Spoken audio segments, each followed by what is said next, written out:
grande convite que o profeta Isaías nos faz é que subamos a montanha do Senhor.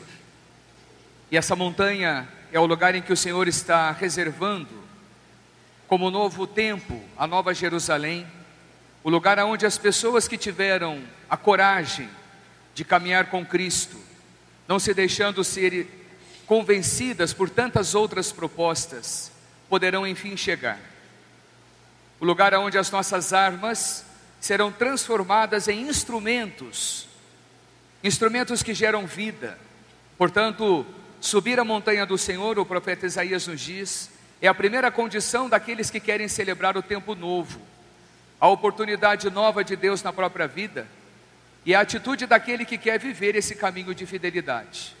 O monte está lá, a Jerusalém nova nos espera, mas subir esse monte significa ir trocando as atitudes de guerra por atitudes de vida. E aí nós podemos pensar um pouquinho na nossa vida no dia a dia. Se eu quero hoje viver um novo tempo, o advento de um novo tempo é a oportunidade que Deus está me dando para ir percebendo em mim quais são as atitudes que talvez hoje demonstram mais guerra, violência do que vida. E aí a nossa consciência é o melhor instrumento que nós temos, porque o advento, minha gente, é a oportunidade que Deus nos dá todos os anos pela igreja, da gente fazer esse grande retiro espiritual, mas que não termine no Natal. Seria muito pobre a gente reservar 4 semanas para uma festa de Natal, mas é sempre uma mudança de vida.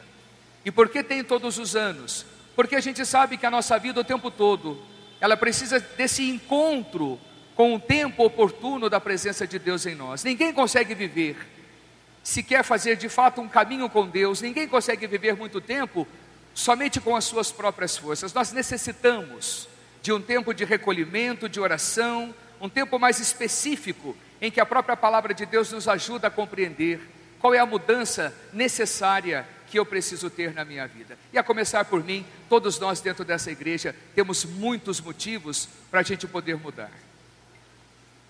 Então o grande convite de Isaías, que marca também o tempo do advento, é esse: vamos subir a montanha do Senhor, mas é preciso ter a coragem de ir trocando aqueles instrumentos de violência pelos instrumentos que geram a vida. Como Paulo mesmo escreve, é chegado o tempo da luz, despojemo-nos das roupas da noite e vistamos a armadura da luz. Por quê? Porque todo o pecado está direcionado à noite. Nós pecamos às escondidas, às escuras, e é preciso viver como aquele que está no tempo de Deus. Paulo fala de alguns comportamentos, mas nós sabemos de tantos outros, e cada um sabe qual é o seu próprio comportamento nesse caminho de santidade. Mas é preciso ter a coragem de tirar as velhas roupas, as roupas que marcam o pecado, e vestir aquilo que é próprio da luz. Como filhos de Deus, nós precisamos caminhar pela luz. Por isso que esse discurso escatológico de Jesus, falando do tempo da vinda do Senhor, é exatamente não um texto para nos amedrontar, mas um texto para a gente tomar um pouco de consciência no tempo presente da nossa vida, porque aquilo que aconteceu no tempo de Noé pode acontecer a qualquer momento conosco.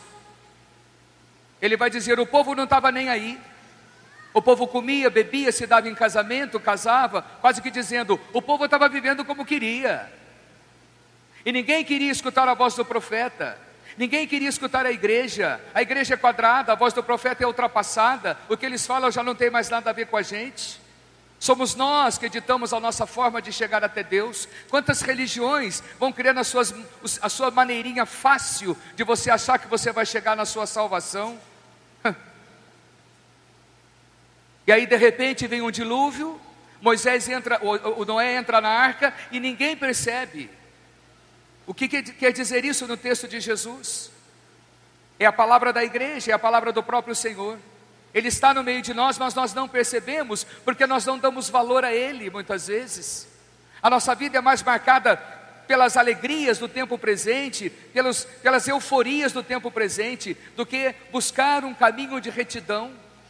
E não é a igreja querendo tirar o nosso prazer, pelo contrário, nós podemos caminhar com Deus, podemos fazer o caminho e o exercício da santidade, sem perder os prazeres do mundo, mas nós vamos começar a perceber o que são prazeres, o que de fato pode preencher o coração de um cristão, o que de fato pode nos ajudar a ser pessoas melhores.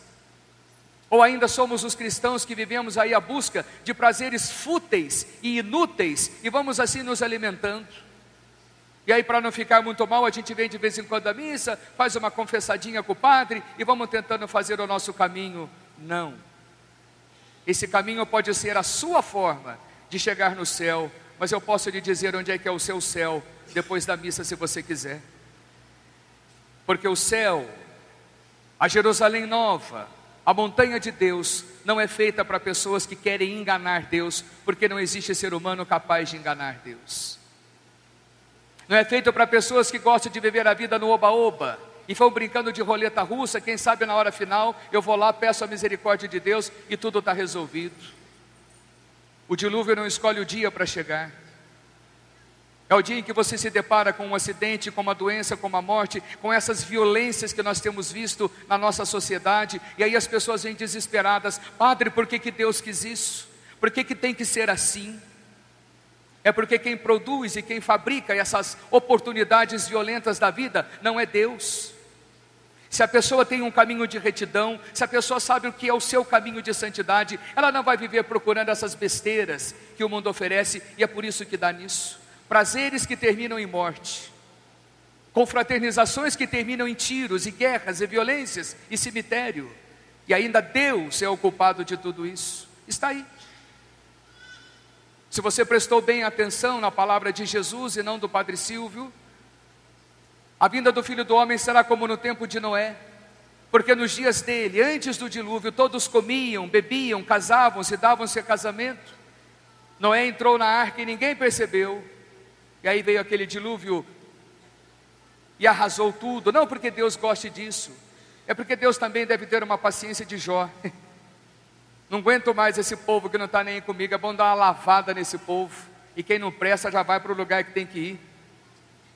É a nova Jerusalém que se espera, é o resto de Israel, como vai nos recordar o próprio texto de Isaías. Daquele resto Deus fará uma geração nova, homens novos, mulheres novas. Nós podemos ligar o início desta Bíblia ao final da Bíblia, o Apocalipse, quando vai dizer de fazer criaturas novas. Eis o novo tempo. Então o advento é esse tempo, e eu espero que você possa aproveitá-lo tão bem. Todos os anos a igreja sempre recorda isso. Qual é o cuidado que eu quero levar para a minha celebração de Natal? Tenho certeza que já estamos pensando nos presentes, nas viagens, nas ceias, no que faremos e que faremos e que faremos, como sempre fizemos. Mas quero crer também que no nosso meio muitas famílias estejam pensando como será a minha novena, a minha preparação, a minha celebração de Natal, o meu tempo de oração em família. Como será o tempo novo que o meu coração quer viver, não para um dia 25 de dezembro, que seria muito pobre, para a minha vida. Uma transformação que pede me retirar do meu comodismo e viver esse tempo novo. Então esse desafio é para todos nós. Para nós que hoje recebemos a Eucaristia e que continuamos fazendo esse caminho nosso da santidade, porque a Eucaristia, ela só nos garante o céu quando ela passa a ser o alimento da nossa alma. Por isso nós vivemos de primeira Eucaristia todos os dias. Eu também vou receber a minha primeira Eucaristia agora, e todos aqui vão. E amanhã na minha missa que rezarei logo cedinho, vou receber a minha primeira Eucaristia.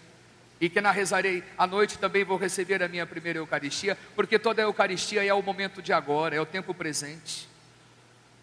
E o Deus da nossa fé não é o Deus que quer ser recebido apenas uma vez, ou de vez em quando. É o Deus que também sente, deseja nos ter tão perto dEle, vivendo o compromisso da nossa fidelidade, do nosso amor por Ele. Oxalá esse amor do Espírito seja despertado em nossos corações.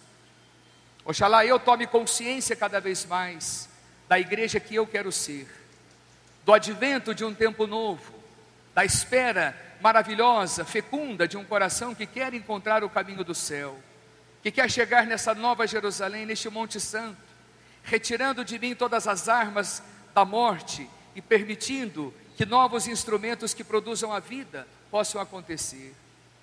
Repare nos instrumentos que produzem as suas palavras, o seu olhar, as suas atitudes. São esses instrumentos que Deus hoje quer ir trocando de dentro de nós, tirando o que em nós pode ser muito massacrante, aquilo que fere, que condena, que machuca, para aquilo que possa ser o tempo novo, da vida nova que Deus nos espera. Desejo a todos um advento santo, uma oportunidade fecunda de que os nossos corações sejam santificados pela mensagem do Evangelho, pela presença eucarística, por tudo aquilo que Deus pode realizar em cada um de nós. Seja louvado o nosso Senhor Jesus Cristo.